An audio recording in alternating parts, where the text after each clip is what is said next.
Sandra Dewi akhirnya hadir memberikan kesaksian dalam sidang lanjutan kasus dugaan korupsi yang melibatkan suaminya Harvey Muiz di Pengadilan Tindak Pidana Korupsi Jakarta Pusat kemarin. Mengenakan busana serba hitam, Sandra tampak tenang dan tidak banyak bicara saat menuju tempat duduknya sebagai saksi. Dalam sidang tersebut, wanita kelahiran Bangka, Belitung itu menyatakan keberatannya atas tindakan penyidikan Kejaksaan Agung yang menyita properti tabungan hingga tas-tas mewah miliknya.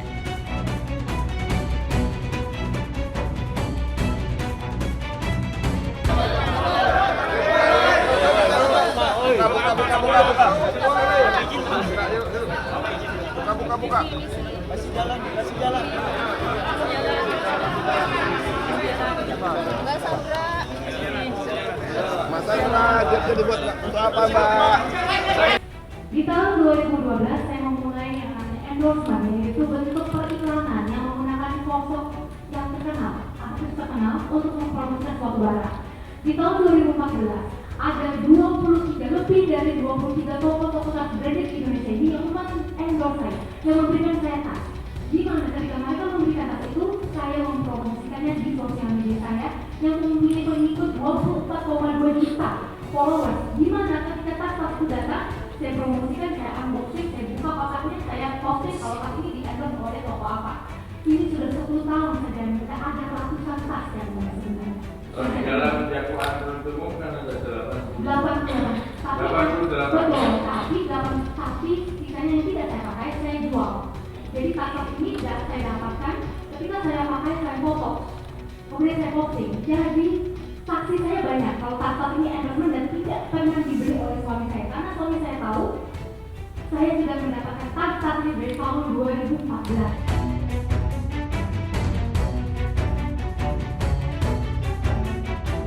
Teman-teman, terima kasih sudah menemani saya sampai hari ini. Hari ini datang untuk memberikan klarifikasi kalau saya ini punya pendapatan sendiri. Tas-tas itu sudah 10 tahun saya mendapatkan endorsement dari lebih dari 23 toko tas-tas branded di Indonesia yang menurut saya emas-emas bisa saya dapatkan dari brand yang saya gunakan selama ini. Soal perhiasan dan tas ini kan jadi barang bukti ya, dilakukan penyitaan pada tahap penyidikan. Nah,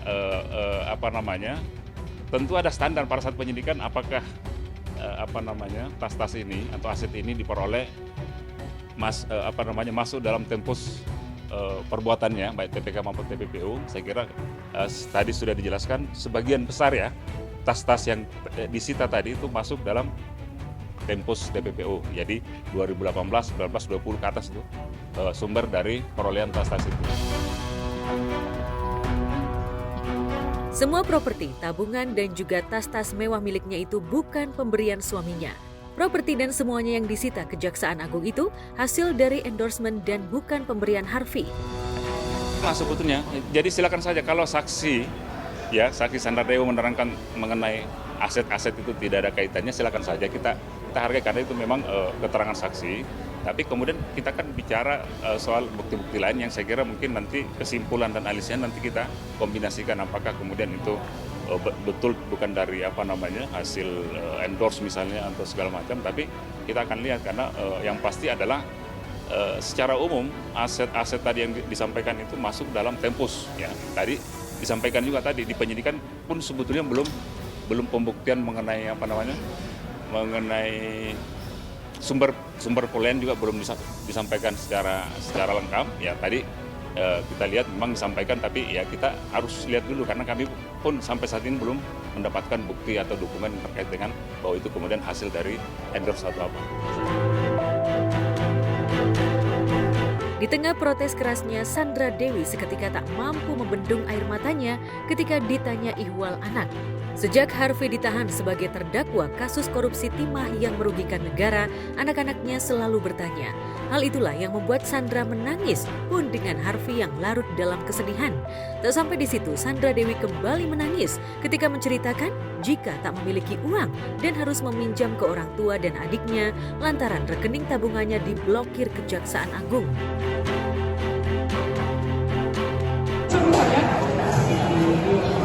Anak saya selalu bertanya, Pak Dirman kenapa nggak anterin sekolah lagi?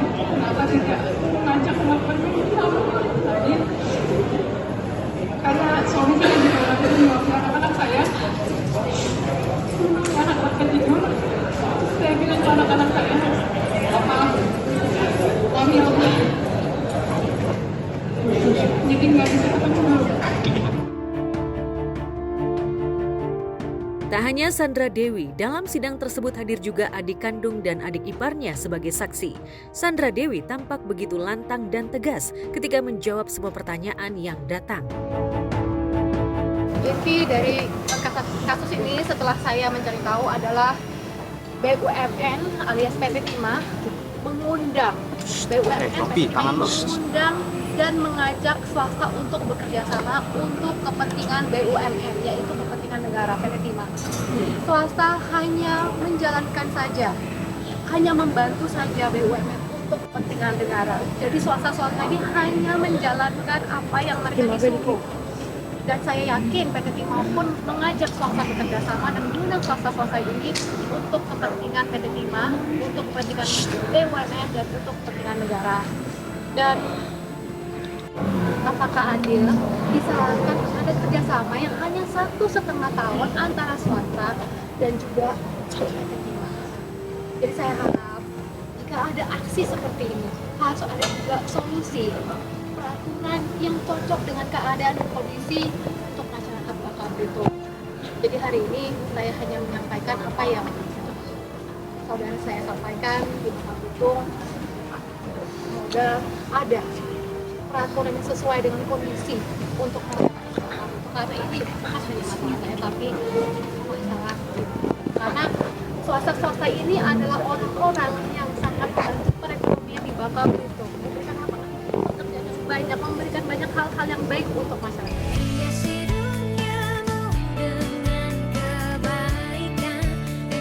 Artis cantik Ariel Tatum kembali menjadi sorotan publik, tidak hanya karena kecantikan dan bakatnya, namun juga karena kepedulian Ariel terhadap sesama. Beberapa hari yang lalu, Ariel Tatum menghadiri suatu acara seminar di Yogyakarta. Dalam unggahan suatu akun TikTok @NikoAriel, memperlihatkan interaksi hangat dan ramah Ariel Tatum dengan seorang penggemar yang memiliki disabilitas. Video singkat yang beredar luas di jejaring maya itu merekam momen ketika Ariel Tatum yang hendak keluar ruangan tiba-tiba ia kembali balik badan dan menghampiri penggemarnya yang ternyata seorang disabilitas. Ariel Tatum tampak begitu hangat berbincang dengan penggemarnya tersebut.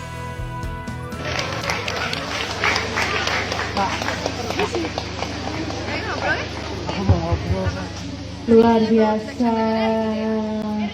Betul, luar biasa sekali, benar-benar inspiratif. Iya.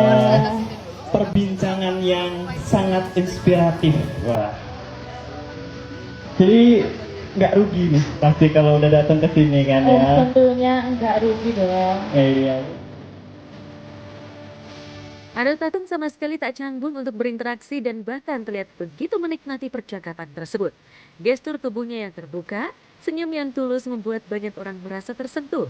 Tak ayal, sikap ramah dan peduli tanpa memandang status sosial atau kondisi fisik yang ditujukan oleh Ariel Tatum ini sontak saja menuai pujian dari berbagai kalangan, terutama warganet. Luar biasa. Betul, luar biasa sekali, benar-benar inspiratif. Iya. Perbincangan yang sangat inspiratif. Wah. Jadi nggak rugi nih pasti kalau udah datang ke sini kan ya. Tentunya nggak rugi dong.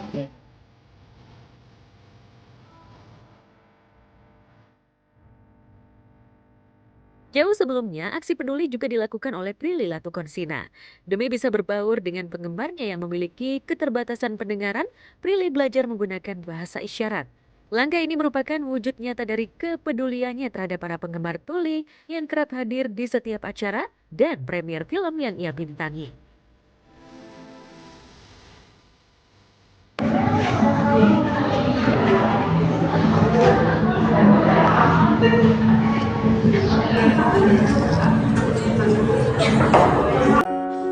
Further canyons everywhere, I've looked at that way, but now they only block the sun.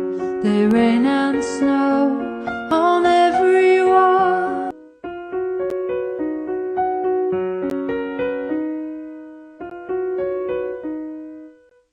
Moons and Junes and Ferris wheels. Ya alhamdulillah aku emang udah dari 2021 pengen belajar, terus akhirnya di 2024 bisa belajar. Ya yang seperti Ibu bilang, aku kan harus evolve terus ya, kita harus berkembang terus gitu. Dan aku juga punya banyak fans yang memang teman-teman tuli, jadi aku pengen bisa berkomunikasi sama mereka dan alhamdulillah sekarang udah bisa. Di tengah kesibukan itu, Prilly tak pernah melupakan niatnya untuk belajar. Dan akhirnya, ia bisa meluangkan waktu lebih luang untuk mendalami bahasa isyarat secara resmi hingga nantinya bisa memperoleh sertifikat. Motivasi Prilly tentu saja tak semata untuk menambah keahlian, tetapi lebih kepada niat tulus untuk bisa lebih dekat dan memahami para penggemarnya yang tuli. Ya susah karena banyak kalimat yang harus diingat, kan nggak boleh sampai salah simbolnya. Tapi ya dibiasakannya adalah dengan aku belajar itu sama sahabat aku. Jadi setiap hari sama sahabat aku berkomunikasinya pakai bahasa isyarat, jadi terbiasa. Kalau mereka senangnya karena aku bisa connect sama mereka, bisa menyemangati mereka juga. Dan sebenarnya aku bilang aku malah yang terinspirasi sama mereka. Apalagi mereka tuh semangat belajarnya tinggi banget. Kemarin aku mengunjungi mereka latihan teater malah.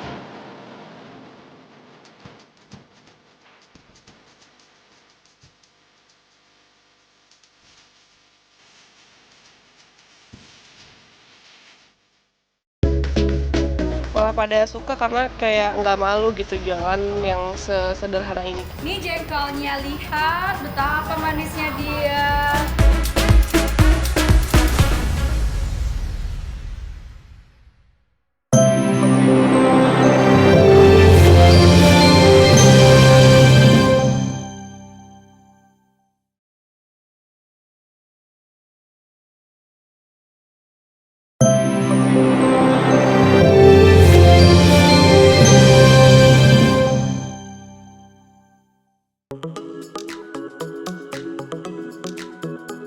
Pemirsa, selebgram yang juga istri dari rapper Young Lex, Eriska Nakesha atau Eriska Alexander, belakangan ini menjadi sorotan.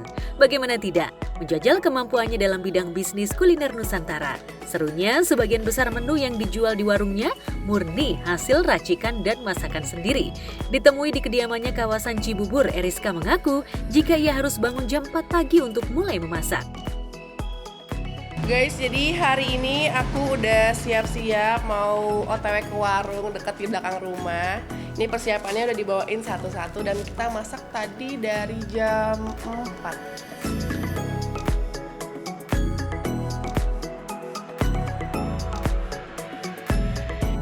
Berarti siap-siapnya udah dari pagi ya, mungkin masaknya udah dari jam berapa sih Pak? Udah dari jam 4 tadi kita masak.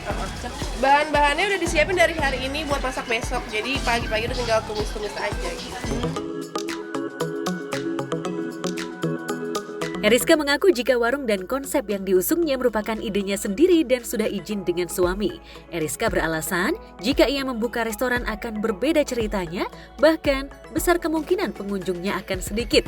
Itu sebabnya ia memilih buka warung dekat rumah agar lebih terjangkau. Enggak sih, soalnya ini kan emang rumah aku kebetulan deket banget di belakang sini. Jadi kalau misalkan jauh dan bagus itu belum tentu aku bisa kesana setiap hari karena jauh dari rumah. Kalau ini kan deket cuman ke belakang doang. Dia bilang serius, kita gitu capek gak? Dia bilang kalau capek nggak apa-apa, nggak usah. Tapi kalau misalkan itu bikin kamu happy ya udah lanjutin gitu. Orang-orang tuh kalau misalkan dia bilang kalau misalkan tempatnya jadi lebih besar, dia suka sungkan untuk datang gitu. Satu dia pikir karena bisa harganya lebih mahal gitu, karena terus bajunya harus rapi kalau tempatnya resto ataupun yang bagus gitu loh. Kalau sini kan kayak pada pakai daster dari rumah udah pada kesini udah pada ngumpul. Karena aku orang Sunda dan aku Betawi, nah jadi namanya warsun. Masa mau warteg orang Tegal dong. Eriska mengaku sengaja membuka warung untuk menambah pemasukan rumah tangga. Itu sebabnya bisnis kulinernya mendapat dukungan penuh dari suami. Ia bahkan merasa senang setelah beberapa minggu warungnya mulai ramai pengunjung, sehingga omset yang didapat juga cukup lumayan. Tak heran walau ia merasa lelah, namun ketika memetik omset, rasa lelahnya rasanya sudah terobati. Nggak ada ya, malah pada suka karena kayak nggak malu gitu jualan yang sederhana ini gitu. Hampir 1 kadang 1, lebih. Harapan kedepannya ya biar tetap ramai aja setiap hari. Kita bagusin lah ini sedikit demi sedikit ya. Cicil aja, nggak usah terlalu buru-buru. Ya makasih teman-teman yang udah pada mampir ke Warsun. Ini lauknya udah hampir habis ya, tinggal dikit lagi. Kita sekarang tutup di jam berapa ini? Jam setengah satuan ya, jam 12.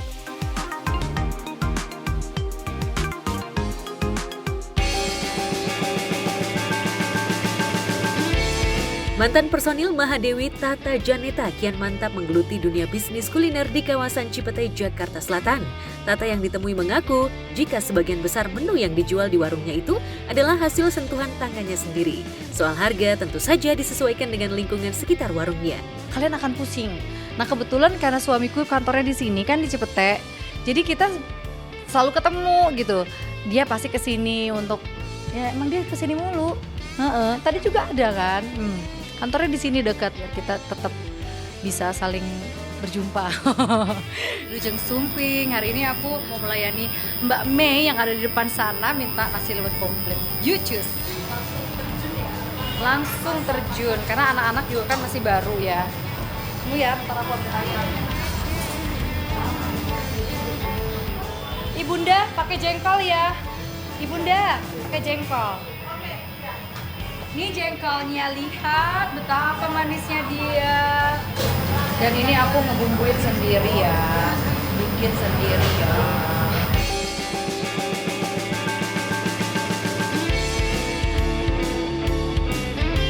Nah ini langsung pelanggan saya yang udah sering banget datang ke sini. Siap-siap. Selamat datang Mbak Mei. Sambalnya Pak. Sebenarnya nggak ada kepikiran sama sekali, cuman karena aku ini kan seneng masak ya. Jadi di rumah itu anak-anak, suamiku itu pasti aku masakin kan hampir tiap hari, kecuali kalau kita pergi misalnya jalan-jalan ya ada off-nya lah aku nggak masak. Nah awalnya itu suamiku bilang makanan kamu tuh enak loh gitu, hah masa sih gitu. Tapi emang dari dulu ya banyak lah teman-teman aku yang sering aku masakin komennya kayak gitu ya, alhamdulillah ya dibilang enak, alhamdulillah. Akhirnya berawal dari situ, terus ada satu temenku Intan nyaranin gitu, Mbak kenapa nggak buka restoran gitu. Wow kalau restoran tuh kan modalnya gede banget, aku bilang gitu kan, kayaknya aku ntar aja deh kalau itu, udahlah warung-warungan aja gitu. Akhirnya kita nemuin lah lokasi ini yang memang kita punya tantangan gitu. Lokasi ini tuh kan orang tuh pada bilang katanya sepi di sini, tapi alhamdulillah masya Allah ya. Semenjak kita buka hari pertama, padahal kita belum grand opening, penuh terus, alhamdulillah. Gitu. Jadi dari situ awalnya dari iseng, dari ya udahlah gitu.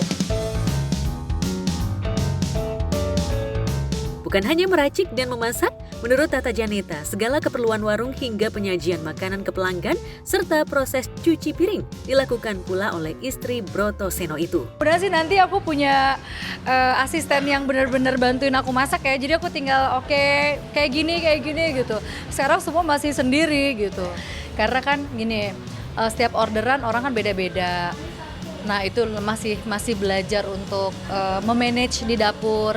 Terus memanage juga bagaimana caranya supaya aku ada yang bantuin masak kayak gitu loh. Lebih ke pas ini sih manajemen dapur ya. Kita masih belajar banget. Disinggung soal menu andalan, Tata Janeta mengaku jika ia suka dengan tempe mendoan. Itu sebabnya ia mengajak pemirsa Gospot meracik hingga memasak mendoan favoritnya yang disebut-sebut berbeda dengan mendoan yang dijual oleh warung lainnya. Kira-kira seperti apa rasanya? Enak pasti itu mah, karena Tata hobi juga sih, hobi masak. Jadi udah, daripada masak sendiri, udahlah kita bikin warung kecil-kecilan buat makan siang gitu. Jadi akhirnya aku belajar banyak lah dari mama. Harapannya ya pastilah, harapannya pastinya ya pengen punya restoran yang lebih besar gitu kan. Yang bisa lebih banyak orang lagi menikmati makananku kan gitu.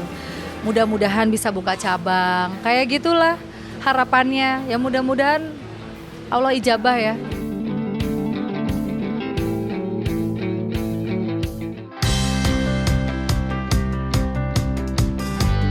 Rona bahagia terlihat jelas di wajah para kru dan pemain sinetron terbelenggu rindu. Tak henti mengucap syukur usai mereka nonton bareng pada penayangan perdananya di RCTI Kamis sore kemarin sekitar pukul 18.15 waktu Indonesia Barat. Pada sinetron Terbelenggu Rindu ini mendapuk aktris Glenka Cisara sebagai Amira akan beradu akting dengan Lucky Perdana serta para pemain lainnya. Dari all talent, all cast itu sangat-sangat membantu sih, maksudnya juga nggak yang ada gimana-gimana gitu, kita benar-benar saling support satu sama lain, terus juga dari om sutradaranya juga itu sangat membantu kita semua, jadi semuanya tuh berjalan lancar sih. Ceritanya sih menurut aku, dari ceritanya itu yang sedih banget. Yang aku tuh waktu pertama kali baca sinopsisnya juga kayak gila nih, cerita beneran nih kayak gini kok bisa kuat banget, dan emang bener-bener apa ya, relate gitu loh.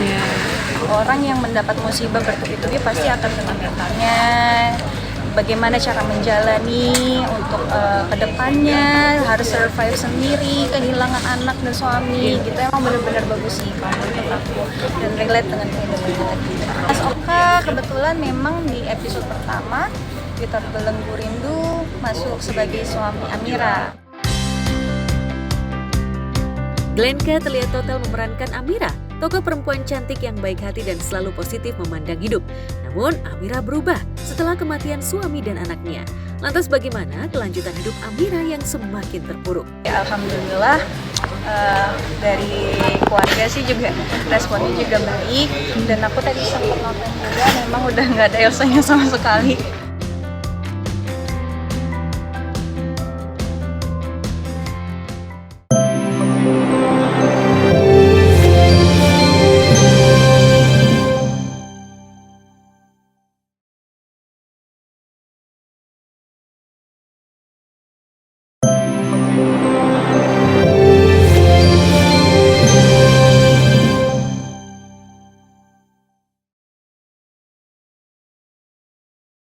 Meski sudah kalah dari Romeo saat berlaga di atas ring dan sepakat untuk menjauhi Yasmin, tapi sepertinya janji hanya sebatas janji.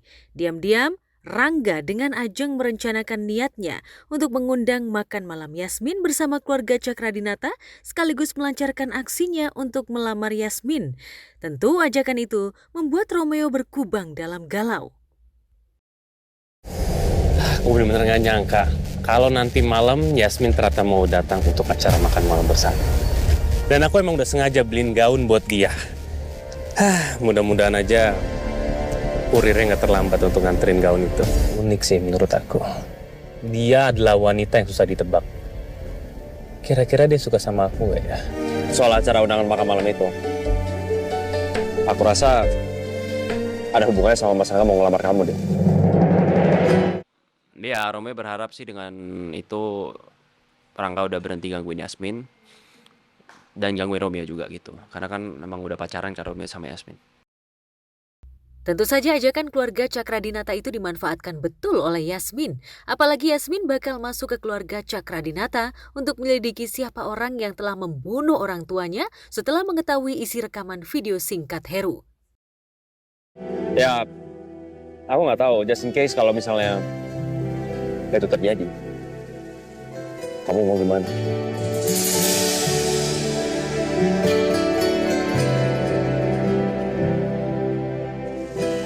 Kalau aku terima gimana? Sayang, jangan dong, kenapa sih? Aku rasa itu satu-satunya cara supaya aku bisa masuk ke keluarga Cakradinata dan aku bisa menyusuri semuanya, sayang. Dengan mudah. Terus buat kita gimana? Hubungan kita akan tetap lanjut.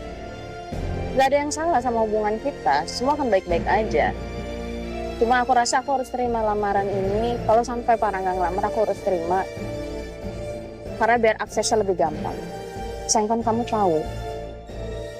Kita ini lagi buntu. Kita udah gak punya cara lain. Gue sih yakin pasti penulis juga akan bikin ide baru untuk saingan-saingannya gimana, karena di balik saingan itu si Yasmin sendiri punya misi juga, kenapa dia mau, ada alasan tertentu lah, dan gue juga tunangan ngelamar Yasmin juga ada maksud dan tujuan tertentu gitu. Di lain sisi, Dania, detektif yang dipercaya oleh Baskara, pelan-pelan mulai menyusuri dan mencari bukti ihwal rencana pembunuhan Romeo. saya menemukan fakta baru. Kalau si sniper Romeo itu memang sengaja diracuni oleh kurir makanan. Saya juga ada bukti rekaman keterangan warga yang katanya sempat melihat kurir makanan itu.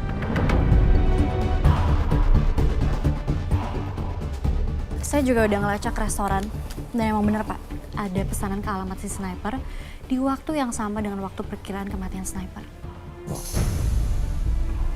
Berarti memang pelaku ini udah mempersiapkan semua ya? Ya sebenarnya sih Dania kerja sendiri ya, Dania kerja sendiri dan beberapa kali paling report aja untuk ke Pak Baskaranya. Jadi Dania melakukan penyelidikan ke rumah sakit, ke kantor, pokoknya mencari tahu ya keseharian Romeo itu seperti apa, tanggapan orang-orang tentang Romeo itu apa, mencari tahu Romeo itu kira-kira punya musuh nggak sih, possibility-nya siapa sih atau kenapa sih ada yang mau celakain Romeo, kayak gitu sih.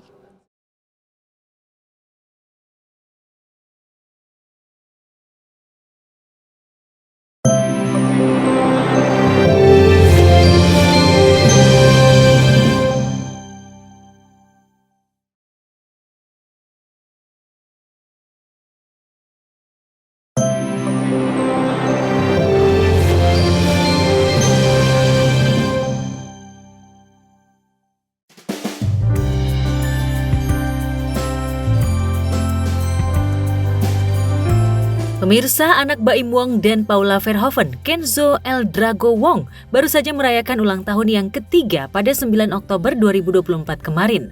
Namun, perayaan ulang tahun anak kedua Baim dan Paula tersebut dirayakan dengan suasana berbeda di tengah kisruh rumah tangga.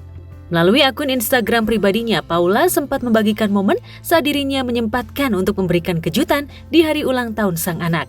Di momen kejutan tersebut, Paula sudah menyiapkan buket snack coklat dan minuman kesukaan Kenzo. Tak hanya itu, Paula juga membawa makanan untuk dimakan bersama. Oke, sekarang kita lagi mau surprisein Kenzo. Jam 2 siang aku mau surprisein Kenzo. Terus aku udah bawa mie ulang tahun, mau makan bareng Kenzo. Mau kasih hadiah aja. Ini kenapa ada dan karena ini adalah sesuai requestan nih. Videonya lucu deh. Jadi ada sukanya kayak sekarang.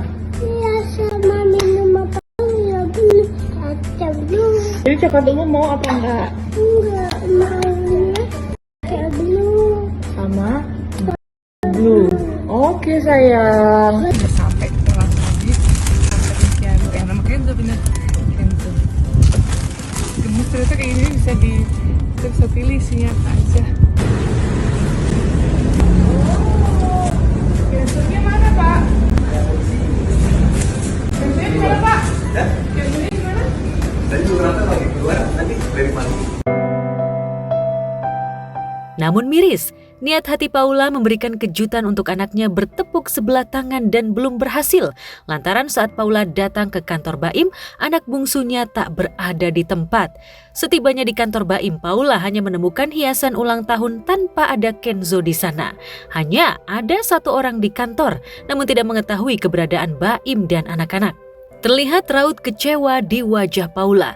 Terlebih, Paula melihat dekorasi ruangan di kantor Baim seperti sudah menyiapkan pesta ulang tahun untuk Kenzo tanpa diketahui Paula.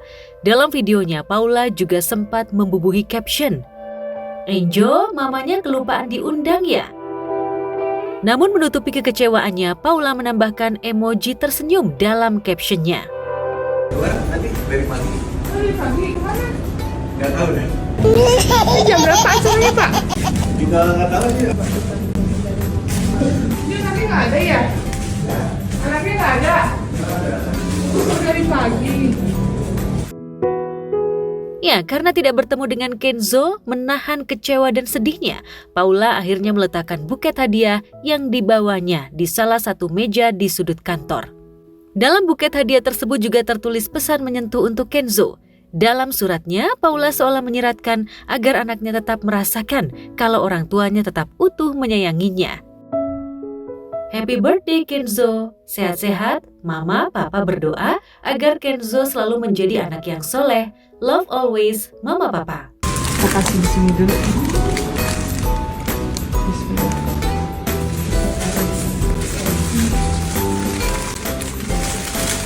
Ini bisa begini ya? Ini ya nanti aja kita kasih. Kalau di sini nggak punya kan kasihnya. Oh, aku tahu di mana. Ke papa.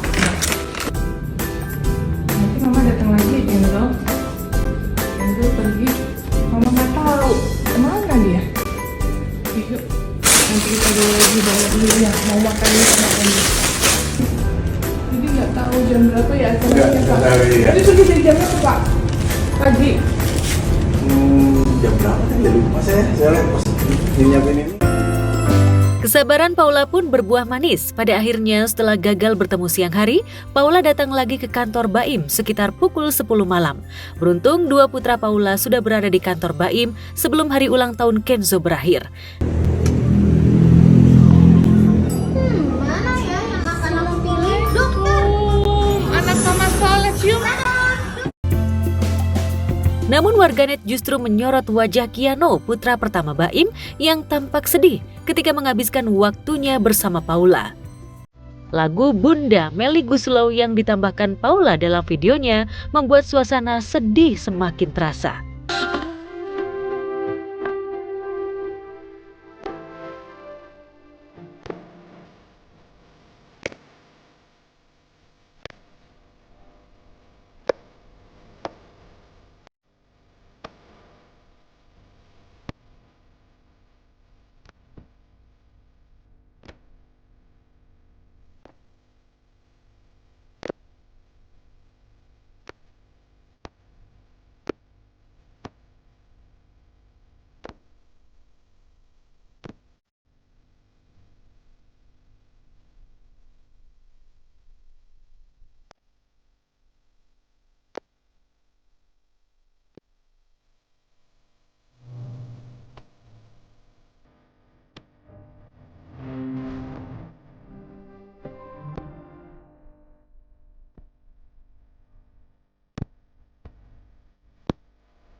Netizen pun juga makin ramai menyorot kesulitan yang dialami Paula merayakan ulang tahun Kenzo.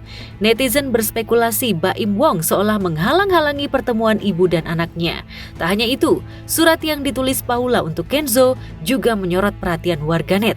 Sejumlah warganet mengomentari soal Paula yang masih menghargai Baim di tengah kisruh rumah tangganya. Bahkan di kartu ucapannya, Paula masih tetap membubuhkan atas nama Mama dan Papa. Sementara itu di hari ulang tahun Kenzo, Baim justru membagikan momen bahagia film yang disutradarainya mendapatkan 1,5 juta penonton.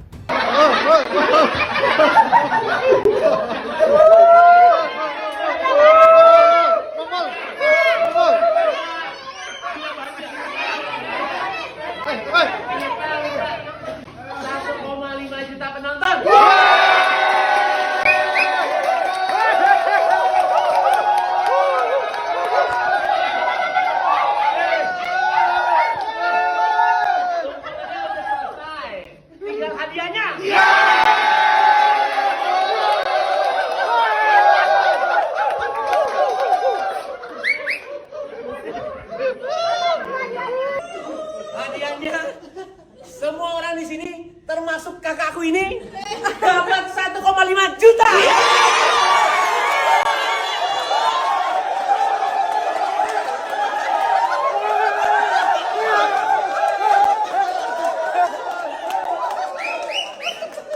Mantap, bener ya? Bener ya?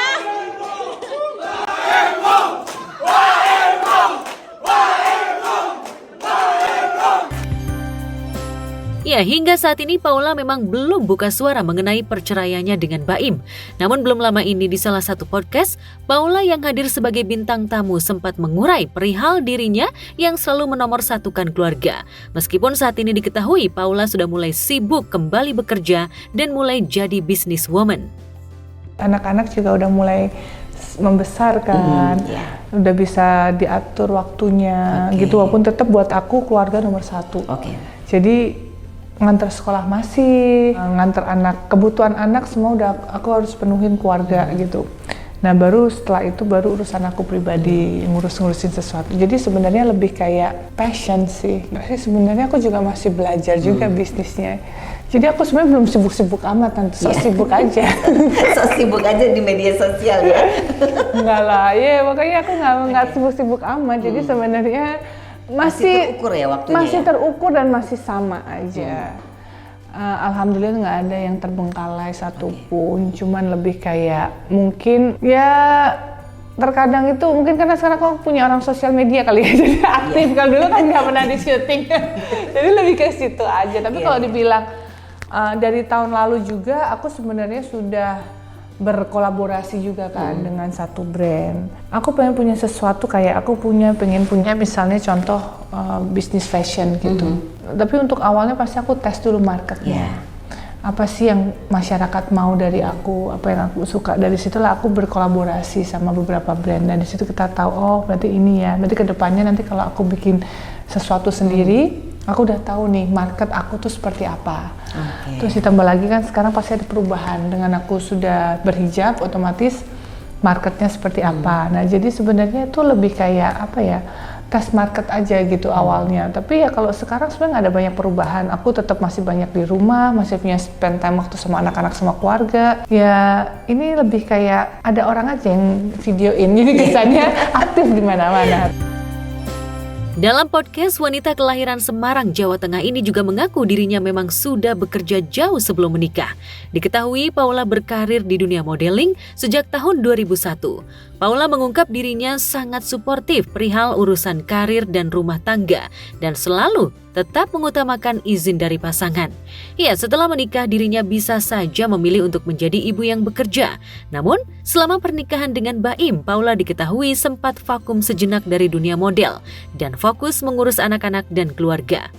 Belakangan, Paula baru kembali sibuk terjun ke dunia modeling dan merambah bisnis. Mungkin karena aku udah bekerja duluan sebelum menikah, jadi buat aku ya selama suami mengizinkan ya buat aku lebih prefer juga bisa punya karir sendiri juga gitu, bisa bekerja juga. Karena aku tuh sempat berpikir gini, sempat kadang-kadang kita itu jadi ibu rumah tangga itu nggak mudah loh. Betul. Berat. Dan tapi sadar nggak, kita semua dulu suka merendahkan atau melihat sebelah mata tentang ibu rumah tangga. Iya.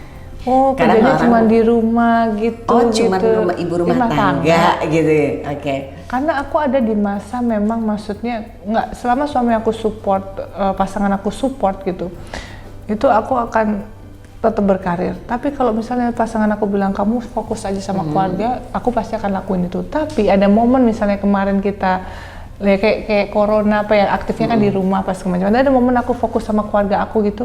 Itu kalau kerja tuh kayak rasanya healing gitu loh, ngerti nggak? Jadi jangan pernah merendahkan pekerjaan ibu rumah tangga karena itu sesuatu yang berdedikasi tinggi gitu, karena ngedidik anak, terus kita harus punya kesehatan mental yang waras juga, yang selalu anak kalau dua-duanya misalnya ngerengek apa aktif belum apa, jadi sebenarnya buat aku itu nggak mudah loh gitu. Nah ya karena aku kalau bersyukur kalau misalnya memang aku dulu udah kerja dan didukung suami ya aku lebih seneng lagi sih. Paula kini semakin terlihat sebagai wanita dewasa yang mandiri. Paula juga dinilai sebagai ibu dan sosok wanita yang sabar menghadapi segala permasalahan. Di tengah kisruh rumah tangganya dan ditalak cerai oleh Baim, nyatanya Paula tetap banjir dukungan dari publik. Sebenarnya yang tahu diri kita, yang tahu kita itu kan sebenarnya diri kita sendiri.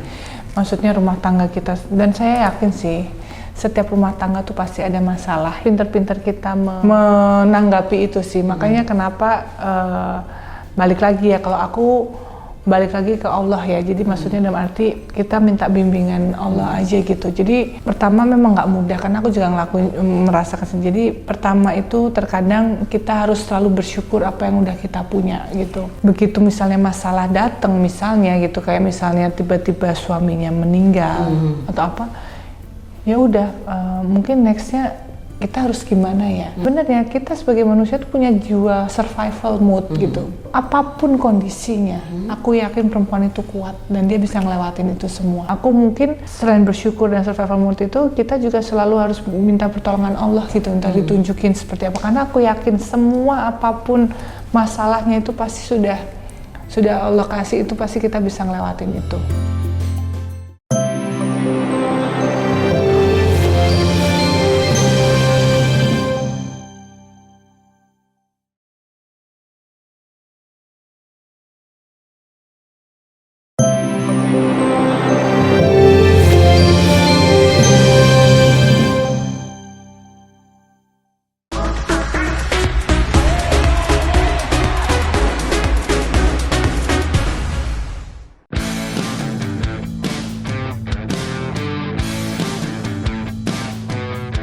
Ya, akhirnya laga yang berlangsung sengit antara tim nasional Indonesia versus Bahrain semalam berakhir imbang dengan skor 2-2. Kedua tim sama-sama kuat dan bermain hati-hati. Apalagi pada laga ini, baik tim asuhan Sinteyong maupun tim asuhan Dragan Talajik sama-sama berusaha ingin meraih poin maksimal. Tapi apa daya, laga harus berakhir imbang. Indonesia tertinggal lebih dulu oleh tendangan bebas di luar kotak penalti di menit ke-15. Sepakan Mohamed Marhon tak disangka Martin Paes membentur tiang gawang pojok kanan hingga bola masuk ke dalam kotak.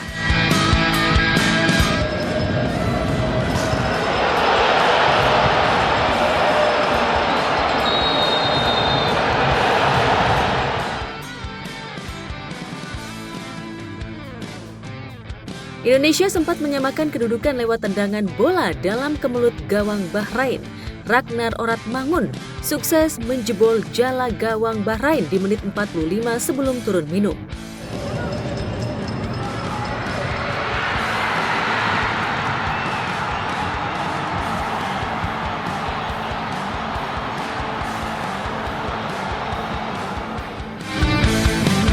Indonesia kembali unggul setelah striker Rafael Struijk sukses melesakkan gol ke pojok kanan gawang Bahrain pada menit 74.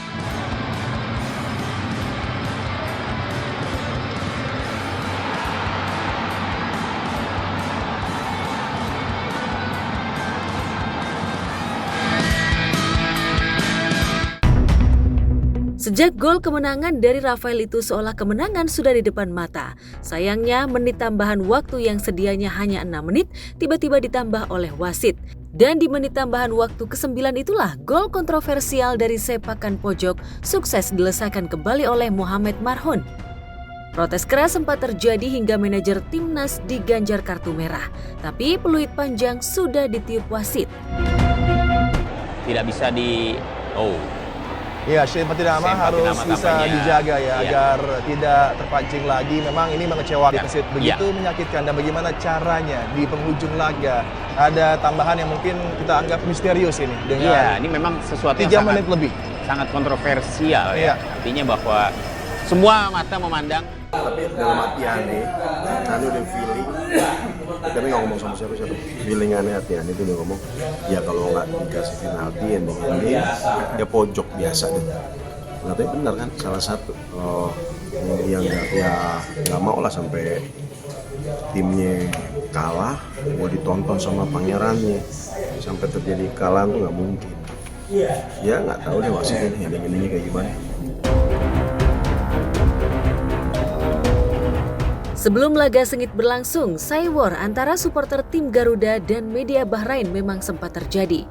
Apalagi ketika Calvin Verdong saat jumpa pers dengan media setempat sempat disindir soal laga timnas Indonesia versus Bahrain pada pertandingan kualifikasi Piala Dunia 2014 lalu dengan kekalahan telak tim Garuda 10-0 dari Bahrain.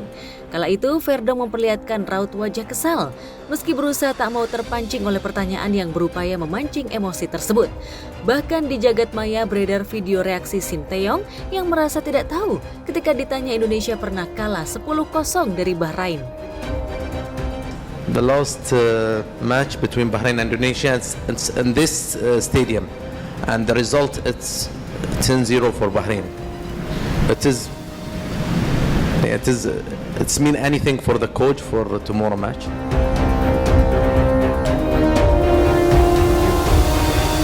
마지막 그 바레인과의 경기가 10대0으로 인도네시아가 패배를 했더라 이래. 이 바레인에서 마지막 경기가 바레인과의 마지막 경기가 10대0으로 전개됐습니다. 10년도인가 그때도 월드컵 지역 예선이었죠.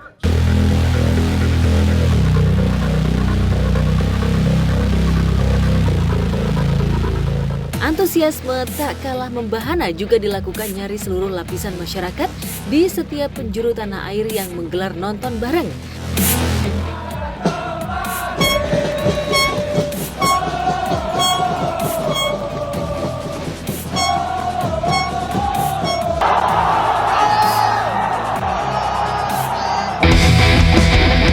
Tak ketinggalan, sejumlah selebriti juga ikut nobar menyaksikan tim kesayangan mereka berlaga.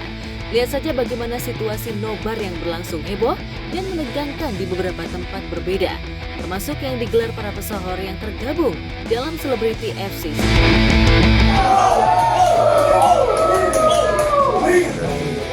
Berjuang maksimal bisa membalikan keadaan di babak kedua. Babak satu kita kalah di tengah, terus babak kedua kita hampir menguasai pertandingan. Selama 42 menit babak kedua kita menguasai pertandingan. Nah, kalah sama tim Bahrain. Meski tak diuntungkan oleh keputusan wasit, namun Indonesia harus menerima keputusan tersebut. Ya, peluang Jai Itzes dan kawan-kawan untuk lolos ke Piala Dunia masih tetap terbuka. Apalagi 15 Oktober nanti, Timnas masih punya peluang melawan Cina di laga tandang selanjutnya. Lantas bagaimana luapan kekecewaan para supporter atas kepemimpinan wasit Muhammad Al-Kaf? Sebenarnya juga bagus dan kalau bisa PSSI protes nomor 2. Gimana caranya bisa protes? Kita dukung.